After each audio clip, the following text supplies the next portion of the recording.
Damaged goods ka ba? Magandang araw mga kaibigan. Magkapet pandasal muna po tayo. Ito po si Father Nono.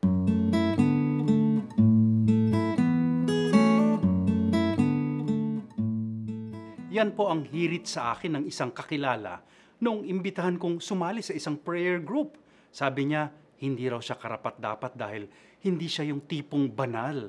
Damaged goods na raw siya. Marami na siyang nagawang kasalanan sa buhay, sirang-sira na siya. Sabi ko po, bakit? Sino ba ang hindi? Lahat tayo ay makasalanan. Pero ang mabuting balita, yon ang tinatawag ni Jesus. Yon ang paborito niyang maging mga kaibigan. Anito, naparito ako hindi para sa mga banal, kundi para sa mga makasalanan. At yung simbahang itinatag niya ay bodega, warehouse ng mga damaged goods ng mga makasalanan. O ayon nga kay Pope Francis, ang simbahan natin ay isang field hospital, isang simbahang nasa gitna ng giyera at ang inaasikaso at inaalagaan nito ay mga sundalong sugatan at talunan. Tayo yun.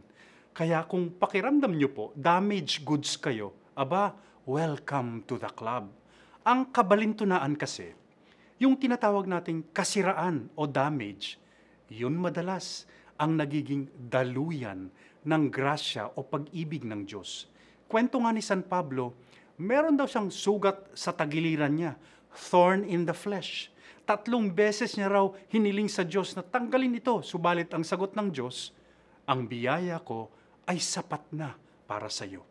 Dahil ang kapangyarihan ko ay nagiging ganap sa iyong kahinaan. Kung gayon, sabi po ni San Pablo, lalo kong ipagmamalaki ang aking kahinaan upang lalo pang dumaloy sa akin ang kapangyarihan ng Diyos. Magiging masaya ako sa aking kahinaan, sa mga pagsubok, sa mga hirap at pasakit dahil sa pamamagitan ni Jesus, habang ako'y mahina, ako ay tunay na malakas. Amen.